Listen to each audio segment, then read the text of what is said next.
우리가 믿고 우리가 예배하는 하나님은 어제나 오늘이나 내일이나 또 영원토록 변하지 않는 하나님이십니다. 그 하나님은 우리에게 복을 주시기도 하시고 우리를 지켜주시는 분이시기도 하시며, 때로는 우리의 몸과 마음이 아플 때 우리를 치료해 주시는 치유의 하나님이십니다. 또한 하나님은 우리의 아버지이시며 우리의 모든 필요를 채우시는 분이 바로 하나님이십니다. 여러분들은 이 하나님 믿으시죠? 예, 아멘입니다. 그렇다면 이 말을 앞뒤 순서를 바꿔서 제가 질문형으로 한 번 더 질문을 드려보도록 하겠습니다. 우리의 삶에 기쁨을 느끼게 하는 것은 모든 것이 하나님께서 주신 것일까요? 예, 몇몇 분들은 아멘 하시기도 하시지만 좀 뭔가 수상함을 느끼신 분도 있으신 것 같습니다. 내가 계획하고 내가 생각한 대로 일이 잘 풀린 것 같을 때, 그래서 내 마음대로 모든 것이 잘 형통하게 진행되는 것 같을 때 그 모든 것을 형통케 하시는 분은 하나님이십니까? 예. 우리가 근데 잘 생각해 봐야 되는 게 있습니다. 그게 뭐냐면, 하나님이 우리와 함께 하실 때 하나님께서 우리에게 주시는 기쁨이 있지만 나에게 있는 기쁨의 모든 이유가 하나님인지 아닌지는 잘 분별할 필요가 있기 때문입니다. 한번 생각해 보십시오. 어떤 어린아이가 있습니다. 이 아이가 하루 종일 자기가 먹고 싶은 대로 마음껏 초콜릿도 먹고 사탕도 먹고 젤리도 먹고, 또 자기가 보고 싶은 대로 마음껏 영상도 보고 유튜브도 보고 핸드폰으로 게임을 할 수 있다는 것이 이 어린아이에게 있어서는 기쁜 일일까요? 슬픈 일일까요? 기쁜 일이죠. 너무나 즐겁고 너무나 행복한 일일 것입니다. 그러나 그 아이에게 있어서, 그 아이에게는 그것이 기쁨의 이유가 될지 모르겠지만 그것이 그 아이에게 유익한 것일까요? 그렇지는 않을 것입니다. 이와 마찬가지로 우리의 삶 가운데 느끼게 되는 여러 가지 기쁨이나 슬픔이나 아픔이나 우리가 삶 속에서 마주하게 되는 여러 가지 현실적인 감정들과 느낌들은, 어떤 것들은 하나님께서 주신 것이 있기도 하지만 또한 어떤 것은 나의 욕심이 충족될 때, 내가 바랬던 기대대로 일이 잘 진행될 때 하나님과 상관없이 기쁘기도 하고 하나님과 상관없이 슬프기도 하며 하나님과 상관없이 절망하기도 하고 하나님과 상관없이 기대하기도 한다라는 것입니다. 그렇기 때문에 우리의 삶 속에서 기쁜 소식이 들린다고 해서 무조건 마냥 기뻐할 것이 아니라 하나님께서 정말 기뻐하시는 뜻 안에 있는가, 또 반대로 나에게 힘들고 어려운 일이 찾아왔다고 해서 그저 낙심하고 절망만 할 것이 아니라 이 과정 또한 하나님의 선하신 뜻 가운데, 계획 가운데 있는 것은 아닌가 우리가 생각해 보아야 한다라는 것입니다. 우리는 하나님의 모든 지혜와 능력을 다 헤아릴 수 없기에 내 생각과 더 좋은 생각과 지혜로 우리의 삶을 계획하시고 우리를 인도하시는 그 하나님만 바라며 언제나 그 하나님의 인도하심을 따라 살아가는 우리 모두의 삶이 될 수 있기를 간절히 소망합니다. 우리는 하나님을 믿고 하나님 한 분만을 예배하기 위해 이곳에 모였습니다. 그런데 오늘 읽은 말씀을 보면 조금 이해할 수 없는 상황을 우리는 보게 됩니다. 열왕기상 18장 21절 말씀, 세번역 말씀으로 제가 한번 읽어드리도록 하겠습니다. 그러자 엘리야가 그 모든 백성 앞에 나서서 이렇게 말하였다. 여러분은 언제까지 양쪽에 다리를 걸치고 머뭇거리고 있을 것입니까? 주님이 하나님이면 주님을 따르고 바알이 하나님이면 그를 따르십시오. 그러나 백성들은 한마디도 그에게 대답하지 못하였다라고 그때의 상황에 대해서 우리에게 말씀해 주고 있습니다. 지금 이스라엘 사람들이 여호와 하나님과 바알을 두고 양다리를 걸치고 있다라고 성경은 우리에게 보여주고 있습니다. 그리고 그렇게 양다리를 걸치고 이쪽과 저쪽 사이를 오고 가며 어찌할 할 줄 모르는 이스라엘 백성들에게 엘리야 선지자는 하나님의 마음을 품고 그들에게 책망합니다. 여호와 하나님이 너의 참 하나님이면 하나님만을 섬겨라. 그렇지 아니하고 바알이 참 하나님인 것 같으면 바알만 섬겨라 라고 그들에게 말하는 것입니다. 이런 책망을 들은 이스라엘 사람들의 반응은 어떠해야 하겠습니까? 아, 그렇지. 내가 믿는 하나님 한 분, 우리를 이곳 가운데 인도하신, 또 우리의 삶을 여전히 선하신 하나님의 뜻 가운데 계획하고 계시고 이끌어가고 계시는 그 하나님만을 섬겨야지 라고 마음을 먹고 모든 우상들을 불태우며 하나님 한 분만을 섬기기로 작정하고 다짐하며 나아가야 하지 않겠습니까?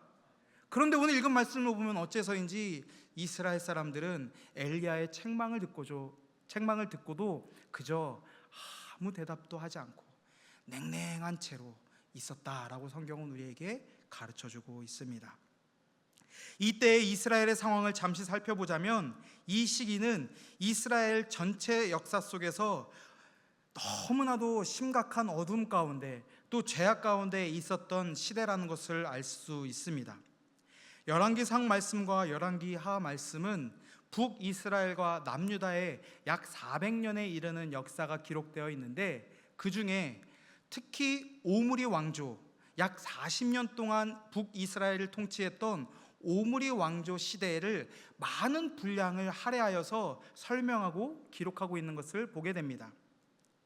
400년이라는 역사 속에 약 40년의 시간, 10분의 1 정도의 시간이지만 그 10분의 1의 시간을 열왕기상과 열왕기하 말씀 전체에서 약 3분의 1 정도의 많은 양을 할애하여서 그때 당시의 상황과 그때 당시의 악한 모습을, 또 그럼에도 불구하고 그들의 삶을 포기하지 않으시고 선지자들을 보내시고 그들 가운데 말씀하시며 기적을 행하시는 하나님의 놀라운 역사하심을 보게 되는 것입니다.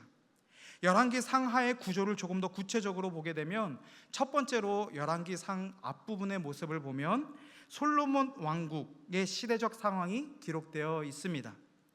그리고 솔로몬 왕국의 시대 이후에는 북이스라엘의 건국과 북이스라엘의 우상 숭배에 대한 내용이 기록되어 있습니다. 그리고 남유다와 이스라엘 왕들의 이름과 연대기가 기록되어 있고, 그리고 이어서 오므리 왕조에 대한 내용이 기록되어 있습니다. 저 가운데에 있는 오므리 왕조가 이스라엘 400년 역사 중에 약 40년 동안의 기간인데, 그럼에도 불구하고 이 전체에서 무려 3분의 1이라는 지면을 할애하고 있다라는 것입니다. 그리고 오므리 왕조의 시대가 끝나고 나서 남유다와 북이스라엘 왕들의 이름과 연대기가 기록되어 있고, 또 이어서 북이스라엘의 멸망과 유다의 멸망의 구조로 열왕기상과 열왕기하는 기록되어 있습니다. 가장 가운데 가장 많은 지면을 할애해서 바로 이 약 40년 기간 동안의 오므리 왕조에 대한 설명이 기록되어 있었다라는 것입니다. 오므리 왕조의 중요한 특징 중에 하나는 북이스라엘 왕들 중에서도 가장 악한 왕들, 가장 암흑했던 시기를 기록되어 있었고, 또 한편으로는 북이스라엘이 나름대로 부를 회복하고 국력이 강화되었었던 시기가 바로 이 오므리 왕조의 시기였습니다. 이방 나라들과의 외교도 잘 진행하였습니다. 그렇기에 나름대로 국가를 안정적으로 운영했었던 시기가 바로 역설적이게도 이 오므리 왕조 시대였다라는 것입니다. 그러면서 동시에 오므리 왕조는 하나님의 선지자들에게 가장 많은 책망을 받았던 시기이기도 합니다. 왜냐하면 오므리 왕은, 또 그의 후손들은 주변에 있는 국가들과 우호적인 관계를 맺기 위해서 그 나라가 섬기고 있는, 그 이방 민족들이 섬기고 있는 우상 신들과 문화들을 이스라엘에게도 많이 가져오게 되었습니다. 그래서 이스라엘 사람들에게도 그들이 섬기고 있는 우상들을 섬기게 하고, 또 그 백성들이 우상 숭배하는 모습들을 이방 나라에게도 보여주며 우리와 너와 아주 가까운, 아주 동일한, 아주 친밀한 민족이 되었다라는 것을 외교적으로 보여줬던 것입니다. 그렇기에 이방 나라 사람들이, 이스라엘 사람들이 우상 숭배하는 모습을 보고 이제 이스라엘 사람들도 우리와 같은 바알과 아세라를 섬기는, 같은 신을 섬기는 사람들이 되었구나 라고 하면서 서로 친밀한 관계를 맺을 수 있게 되었습니다. 그거를 통해서 외교적으로 친밀한 관계를 맺게 되었고, 여러 가지 정책들을 활발하게 펼칠 수 있었던 시대가 바로 오므리 왕조 시대였다라는 것입니다. 외교적으로 봤을 때, 국가의 운영으로 놓고 봤을 때, 정치적인 현안으로 놓고 보았을 때 참 안정적으로 운영되는 것 같은, 점점 나라가 막강해지는 것 같은 그런 북이스라엘 왕조의 시대였지만, 역설적이게도 아까 말씀드렸던 것처럼 하나님께 계속해서 책망을 받게 되는 그런 시대가 또한 오므리 왕조 시대였다라는 것입니다. 오늘 읽은 말씀에 등장하는 아합 왕이 어떠한 사람이었는지 열왕기상 16장 30절부터 33절까지 말씀에 설명하고 있는데 제가 읽어드리도록 하겠습니다. 오므리의 아들 아합이 그의 이전의 모든 사람보다 여호와 보시기에 악을 더욱 행하여 느밧의 아들 여로보암의 죄를 따라 행하는 것을 오히려 가볍게 여기며 시돈 사람의 왕 엘바앗의 딸 이세벨을 아내로 삼고 가서 바알을 섬겨 예배하고 사마리아에 건축한 바알의 신전 안에 바알을 위하여 제단을 쌓으며 또 아세라상을 만들었으니 이는 그 이전의 이스라엘의 모든 왕보다 심히 이스라엘 하나님 여호와를 노하시게 하였더라. 아멘. 이것을 통하여 아합 왕이 얼마나 악한 왕이었는지를 우리는 알 수 있습니다. 그렇지만 신앙적인 부분을 살짝 가려놓고 보면 이스라엘이 번영이 시작되었고 또 이스라엘의 국력이 강화되기 시작하였으며 외교적으로 다른 이웃 주변 나라들과 함께 우호적인 관계를 맺기 시작했던 것이 바로 이 오므리 왕조 시대였다라는 것입니다. 이방 신상들을 잔뜩 세워놓고 바알과 아세라 신을 섬기는 것은 지금 우리 시대에 그저 문 주변에 부적 한 장을 붙여놓는 것이나 잘 말린 북어 한 마리를 매달아 놓는 것이나 이 정도로 가볍게 여기는 수준이 아니었습니다. 그들에게 있어서 바알과 아세라를 섬기는 것은, 바알과 아세라를 열심히 잘 섬기는 것은 농사를 지으며 살아가고 있는 그 시기 가운데 비와 날씨와 또 농사를 지은 많은 자녀들을 낳을 수 있는 것들을 약속하고 있었던 그 신을 섬기는 것은 그들에게 있어서는 매우 중요한 문화 중에 하나로 여겨졌다라는 것이죠. 그러나 하나님께서는 모세를 통하여 분명히 이렇게 말씀하셨습니다. 신명기 11장 13절부터 15절까지의 말씀, 이번엔 이 말씀을 우리 한 목소리로 함께 읽어보도록 하겠습니다. 내가 오늘 너희에게 명하는 내 명령을 너희가 만일 청종하고 너희의 하나님 여호와를 사랑하여 마음을 다하고 뜻을 다하여 섬기면 여호와께서 너희의 땅에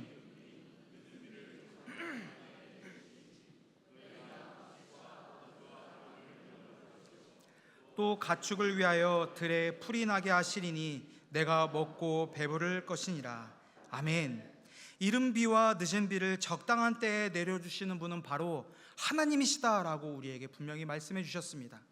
오직 여호와 하나님만을 잘 섬기는 것이, 하나님 한 분만 잘 섬기는 것이 바로 이른 비와 늦은 비를 내리게 하는 유일한 능력이고 유일한 방법이다라고 가르쳐 주셨습니다. 그러나 그럼에도 불구하고 이스라엘 사람들은 그 말씀대로 행하지 않았습니다. 이방 사람들의 말을 듣고 이방 사람들의 문화를 받아들이고 이방 사람들이 섬기는 우상신들을 같이 섬기며 하나님 한 분만을 섬기는 것이 아니라 우리가 바알도 섬겨야 하고 아세라도 섬겨야 하지 않을까라고 생각하며 그것들에 대해서 아무런 문제제기도 하지 않았던 시대가 바로 엘리야가 활동했었던 시기, 오늘 읽은 아합 왕이 통치했었던 북이스라엘의 시대적인 배경이었다라는 것입니다.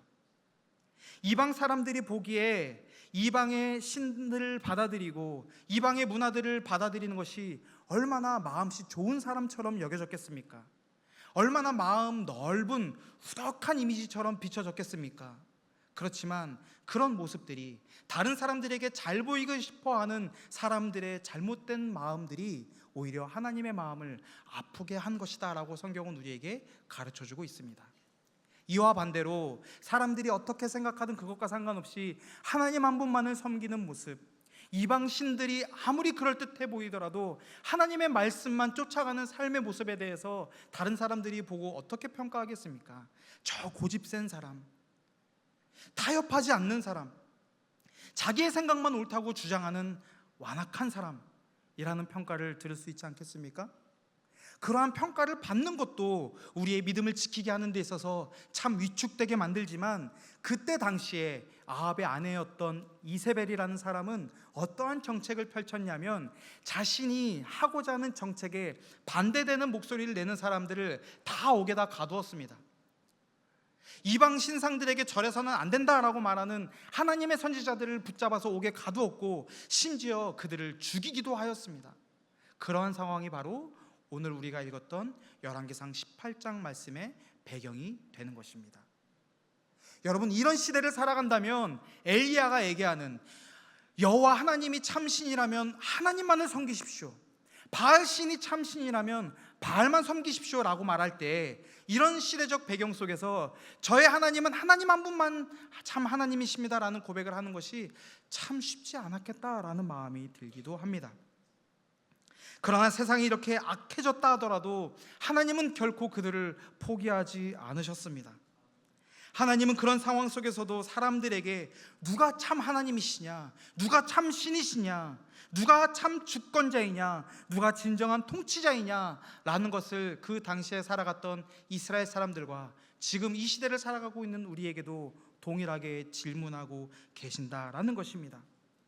엘리야는 사람들이 머뭇머뭇거리고 있을 때 그 사람들에게 이런 제안을 하나 하게 됩니다. 열왕기상 18장 23절과 24절 말씀입니다. 제가 읽어드리겠습니다. 그런즉 송아지 둘을 우리에게 가져오게 하고 그들은 송아지 한 마리를 택하여 각을 떠서 나무 위에 놓고 불은 붙이지 말며 나도 송아지 한 마리를 잡아 나무 위에 놓고 불은 붙이지 않고 너희는 너희 신의 이름을 부르라. 나는 여호와의 이름을 부르리니 이에 불로 응답하는 신 그가 하나님이니라. 백성이 대답하되 그 말이 옳도다 하니라. 아멘. 지금 엘리야는 바알신과 하나님 사이에서 머뭇머뭇거리고 있는 사람들을 향해서 이렇게 얘기하는 것입니다. 바알의 신전을 세우고 바알에게 분향하는 분향단을 세우고 또 하나님을 분향하는 분향단을 세우고 어느 분향단에 불이 내려오는지를 한번 보자라는 것입니다. 그리고 불이 내려오는 제단에 신이 참 신임을 너희들도 함께 믿으라라는 것입니다. 바알에게 먼저 바알 선지자들에게 기회가 주어졌습니다. 바알 선지자들은 바알의 이름을 부르며 불을 내려주기를 간절히 기도했습니다. 그런데 아무런 일도 일어나지 않았습니다.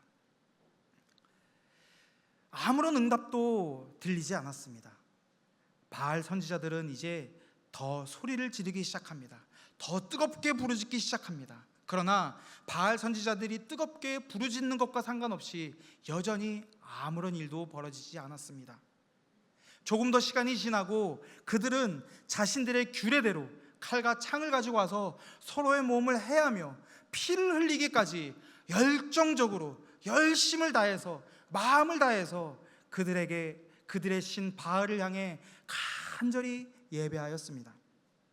그럼에도 불구하고 아무런 변화도 아무런 역사도 나타나지 않았습니다. 이 장면을 멀리서 바라본다면 그들의 열심이 얼마나 특심으로 보입니까? 그들의 노력이 얼마나 대단해 보입니까? 그들의 예배가 얼마나 순수하고 얼마나 뜨거워 보입니까? 멀리서 그들의 외형만 보고 있자면 그곳 가운데 불이 내려오는 것은 아마 당연한 것처럼, 불이 꼭 내려야만 하는 것처럼 보일지 모르겠습니다. 그러나 아무리 뜨거움이 있다 하더라도, 아무리 열심히 있다 하더라도 우상을 향한 열심은 아무런 능력도 나타나지 않았음을 우리에게 보여주고 있습니다. 이와 비슷한 장면이 출애굽기 32장 말씀에 기록되어 있습니다. 출애굽기 32장 4절과 6절 말씀인데 제가 읽어드리도록 하겠습니다. 아론이 그들의 손에서 금고리를 받아 부어서 조각칼로 새겨 송아지 형상을 만드니 그들이 말하되 이스라엘아 이는 너희를 애굽 땅에서 인도하여 낸 너희의 신이로다 하는지라. 아론이 보고 그 앞에 제단을 쌓고 이에 아론이 공포하여 이르되 내일은 여호와의 절기이니라 하니 이튿날에 그들이 일찍이 일어나 번제를 드리며 화목제를 드리고 백성이 앉아서 먹고 마시며 일어나서 뛰놀더라. 금송아지를 향하여서 그들은 먹고 마시며 뛰놀았다라고 설명하고 있습니다. 그들에게 얼마나 큰 기쁨이 있었을까요? 그들에게 얼마나 큰 감격이 있었을까요? 그들에게 얼마나 큰 즐거움이 그들 가운데 있었을까요? 그런데 그들 가운데 기쁨과 감격이 있었다 하더라도 그 가운데 하나님은 계시지 않았습니다. 그들은 금송아지를 세워놓고 금송아지를 만들어 놓고 이 금송아지가 우리를 애굽에서 여기까지 인도하신 하나님이다 라고 말하고 예배하고 자기들끼리 뛰놀고 있는 그 기쁨이 가득한 자리에 하나님은 계시지 않았다라는 것입니다. 사랑하는 성안의 성도님 여러분, 그렇기에 제가 서두에 말씀드렸던 것 같이 우리에게 찾아온 기쁨이 우리가 누리는 즐거움이 하나님께로부터 온 것인지, 하나님의 말씀과 진리 안에 거하고 있는 기쁨인 것인지, 만족함인 것인지 우리는 계속해서 분별할 수 있어야 한다라는 것입니다. 이와는 반대로 나에게 기쁨이 없다 하더라도, 나에게 즐거울 일 없다 하더라도, 오히려 고난이 있고 힘듦이 있고 역경이 있다 하더라도 이것은 하나님께서 허락하신 징계가 아니라 이 모든 상황 가운데서도 하나님이 함께하고 계시고, 내가 슬픔과 어려움과 외로움 속에서도 하나님의 길을 향해 가고 있는지를 우리는 잘 점검해 볼 수 있어야 할 것입니다. 바알의 선지자들의 순서가 다 끝나고 이제 엘리야의 차례가 왔습니다. 엘리야는 모든 백성들을 불러 모으고 그들에게 이렇게 말합니다. 32절부터 35절까지의 말씀을 제가 읽어드리겠습니다. 그가 여호와의 이름을 의지하여 그 돌로 제단을 쌓고 제단을 돌아가며 곡식 종자 두 수알을 둘 만한 도랑을 만들고, 또 나무를 버리고 송아지의 각을 떠서 나무 위에 놓고 이르되 통 넷에 물을 채우다가 번제물과 나무 위에 부으라 하고, 또 이르되 다시 그리하라 하여 다시 그리하니, 또 이르되 세 번째로 그리하라 하여 세 번째로 그리하니 물이 제단으로 두루 흐르고 도랑에도 물이 가득 찼더라. 제단 위에 불이 내려야 하는데 지금 그 제단 위에 물을 콸콸콸콸 붓고 있는 것입니다. 불이 내려야 하는 그 제단 위에 불이 내릴 수 없는 상황을 지금 의도적으로 엘리야는 만들고 있는 것입니다. 우연한 계기로도 불이 임하지 않도록, 사람의 어떠한 수수로도 불이 내리지 않도록, 오직 하나님의 능력이 아니고서는 도저히 불이 내릴 수 없는 상황을 지금 엘리야는 의도적으로 만들고 있었던 것입니다. 그리고 나서 엘리야는 하나님께 이렇게 기도합니다. 열왕기상 18장 36절과 37절 말씀을 우리 함께 한 목소리로 읽도록 하겠습니다. 저녁 소재 드릴 때에 이르러 선지자 엘리야가 나가서 말하되 아브라함과 이삭과 이스라엘의 하나님 여호와여, 주께서 이스라엘 중에서 하나님이신 것과 내가 주의 종인 것과 내가 주의 말씀대로 이 모든 일을 행하는 것을 오늘 알게 하옵소서. 여호와여, 내게 응답하옵소서. 내게 응답하옵소서.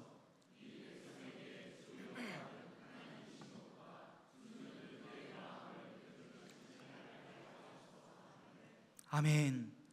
엘리야가 기도하는 모습은 바알 선지자들의 기도했던 모습과는 다른 점이 있었습니다.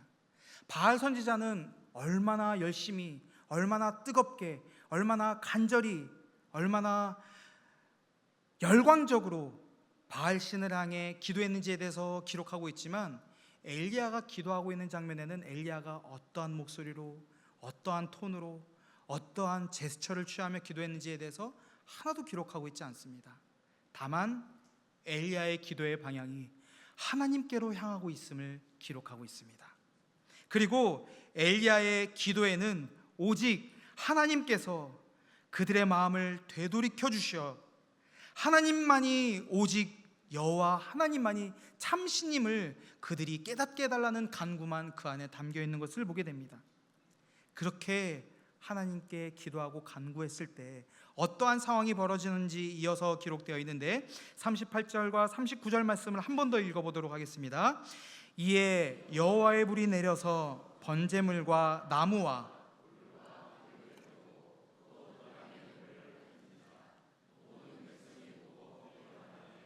여호와 그는 하나님이시로다, 여호와 그는 하나님이시로다 하니. 아멘. 물로 흠뻑 젖어 있는 그 제단에 여호와의 불이 임하였습니다. 그리고 그 제단 가운데 임한 불을 보고 이스라엘 사람들은 여호와가 하나님이시다, 여호와 그는 하나님이시로다라고 고백하고 있습니다. 바알의 제사장 450명과 아세라의 제사장 400명, 무려 850명의 이교도 제사장들과 홀로 서 있는 엘리야, 이 둘 중에서 하나님은 홀로 서 있는 엘리야의 손을 번쩍 들어 올려주셨습니다. 엘리야의 열심과 열정이 어떠했는지는 전혀 기록되어 있지 않지만, 하나님의 뜻을 향해 하나님께 간절한 마음으로 하나님의 영광을 간구했던 엘리야의 기도에 하나님께서 응답하셨음을 우리에게 가르쳐주고 있는 것입니다. 엘리야가 활동했던 당시의 상황을 보면 과연 하나님은 어디에 계시는지, 과연 지금 하나님은 무엇을 하고 계시는 것인지, 하나님은 지금 그들과 함께 하시는 것이 맞는지 질문하지 않을 수 없습니다. 왜냐하면 그들의 그런 악한 행실 속에서도 하나님은 아무런 제재도 하지 않는 것처럼 보이기 때문입니다. 그러나 그런 화려한 왕궁 속에서 사람들이 호의호식하며 살아가고 있는 그 장면 가운데에서는 하나님을 볼 수 없지만, 오늘 읽은 열왕기상 18장 말씀 바로 앞에 있는 열왕기상 17장 말씀을 보면 사람들이 아무도 주목하지 않았던, 홀로 외로이 살고 있었던 사르밧 과부의 삶 가운데 하나님이 역사하신 것을 열왕기상 17장 말씀은 기록하고 있습니다.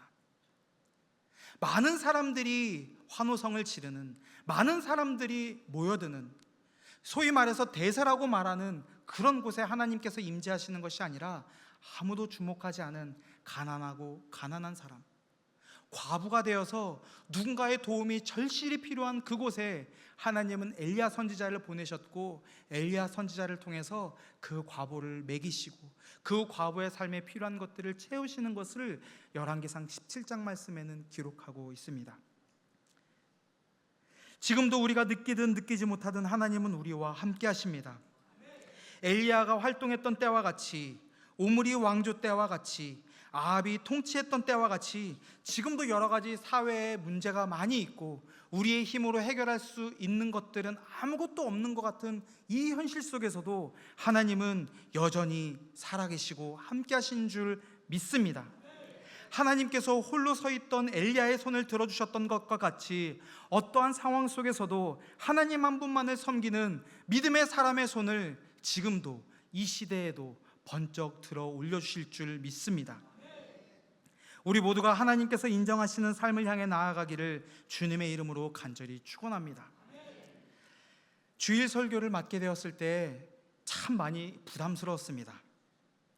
그래도 하나님께서 부족한 저를 통하여 성안교회 성도님들에게 뭔가 전하고자 하시는 말씀이 있지 않을까라는 마음과 기대를 품고 기도하기 시작하였습니다. 그때 저의 마음속에 오늘 읽은 이 열왕기상 18장 말씀의 장면이 딱 떠오르게 되었습니다. 그리고 열심히 주석책을 찾아보고 말씀을 묵상하며 이런저런 내용들을 열심히 준비하고 있었습니다. 그런데 열심히 설교를 준비하고 있을 그때에 문득 결론을 어떻게 맺어야 할지 갑자기 막막해지기 시작했습니다. 왜냐하면 간절히 하나님께 기도했더니 하나님께서 놀라운 기적을 베풀어 주셨다, 하나님께서는 사람으로 할 수 없는 놀라운 일들을 하나님이 친히 나타내 주셨다 라고 결론을 맺어야 할지, 아니면 엘리야처럼 우리도 믿음으로 살아가야 될 것을, 믿음으로 이 시대 가운데 하나님의 놀라운 역사하심을 선포하며 살아가야 할지를 결론 맺어야 될지 참 많은 고민이 되었습니다.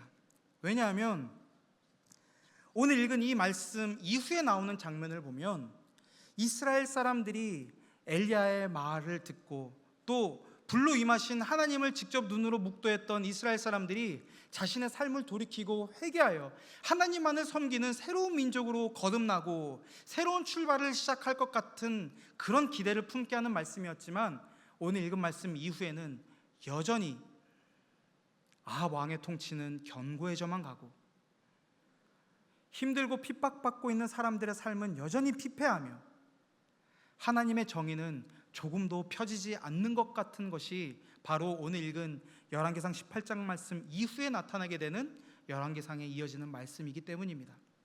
그렇기 때문에 뭔가 화려하게 번쩍하고 나타난 하나님의 놀라운 역사하심이 있다 하더라도 아무것도 달라지지 않았고 아무것도 변하지 않는 이 현실을 그저 그 한순간만을 위해서 마무리 짓는 것은 도저히 제 마음속에 이해가 되지 않고 납득이 되지 않았습니다. 지금이나 그때나 세상의 유혹이 너무나도 강했던 시기였지만 그 강한 세상의 유혹 앞에 믿음으로 살아가는 것은 과연 무엇인가라는 고민을 다시 한 번 더 하기 시작하였습니다. 그 고민을 하며 기도하고 있을 때 엘리야의 모습과 조금 다른 저의 모습을 보게 되었습니다.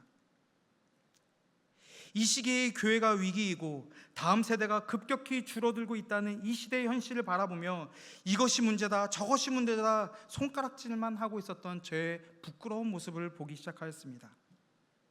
그러면서 동시에 이 시대의 교회의 위기와 다음 세대가 급격히 줄어들고 있는 이 문제가 외부에만 있는 것이 아니라 제 안에도 있었다는 것을 깨닫게 되었습니다. 엘리야와는 너무나도 다른 참 많은 욕심을 품고 살아가고 있었던 저의 모습을 보게 되었습니다.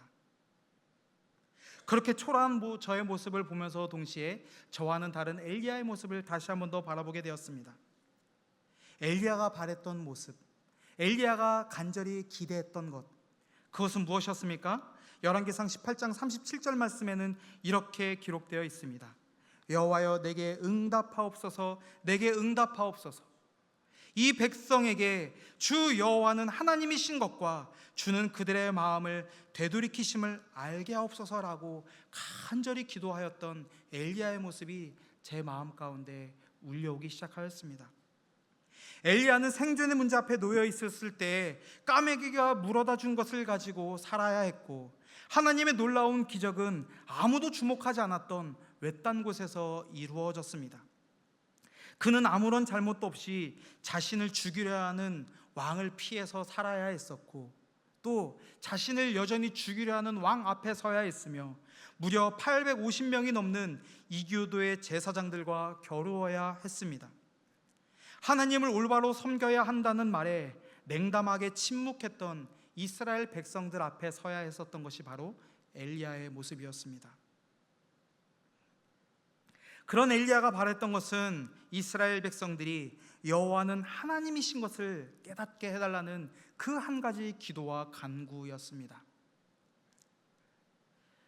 만약 우리의 삶을 통하여서 사람들이 여호와는 하나님이신 것을 알게 될 수만 있다면, 우리의 삶을 통하여 하나님을 모르는 사람이 하나님을 알게 되는 일에 우리가 쓰임받을 수만 있게 된다면 그것보다 더 귀한 일이 어디 있겠습니까? 그러나 우리는 어떠합니까? 하나님의 이 원대한 꿈과 하나님의 비전과 하나님의 계획을 마음에 품으면서 동시에 어떠한 마음을 가지고 있습니까? 나의 어떠함, 나의 명예, 나의 능력, 나의 재력, 나의 인맥, 이런 것들이 채워지기를 바라는 것이 우리들의 이중적인 모습 아니겠습니까? 마치 엘리야의 그런 혹독한 책망 앞에서도 바알과 하나님 사이에서 양다리를 걸치며 갈팡질팡하고 있는 것이 우리의 모습 아니겠습니까?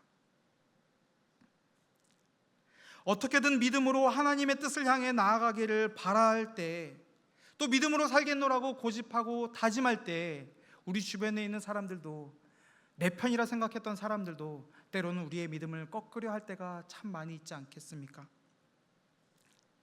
나만 홀로 외롭게 이 길을 걸어가고 있는 것처럼 느껴질 그때, 엘리야의 이런 놀라운 기적 이후에 아무런 변화가 없는 이스라엘 백성들을 보며 낙심했던 엘리야에게 하나님께서 이렇게 말씀해 주십니다. 열왕기상 19장 18절 말씀을 우리 함께 한 목소리로 읽도록 하겠습니다. 열왕기상 19장 18절 말씀입니다. 그러나 내가 이스라엘 가운데 7,000명을 남기리니 다 바알에게 무릎을 꿇지 아니하고. 아멘. 여호와 하나님만을 섬기기로 다짐하고 작정하며 이 시대 속에서도 믿음을 지키기 위해 몸부림치며 살아가는 사람이 나 혼자일 것이라 생각했는데, 그런 사람들이 아직도 7,000명이나 남아있다라고 하나님께서 말씀해 주시는 것입니다.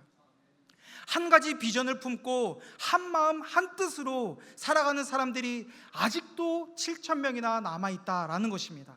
사랑하는 성안의 성도님 여러분, 우리가 하나님의 뜻을 향해 나아가기를 다짐하고 어떠한 상황 속에서도 믿음을 지키며 살아가려고 몸부림칠 때 우리는 결코 혼자가 아닙니다. 우리와 함께하는 믿음의 동역자들이, 또 우리와 함께하는 하나님의 놀라운 권능의 손이 언제나 우리와 함께 하심을 기억하실 수 있기를 바랍니다. 그래서 악한 사람들에게 이 세상 사람들이 인정하는 길이 아니라 하나님께서 인정하시는 길, 또 또 하나님의 참된 복을 전하며 살아갈 수 있는 귀한 축복의 통로의 삶이 되실 수 있기를 주님의 이름으로 간절히 축원합니다.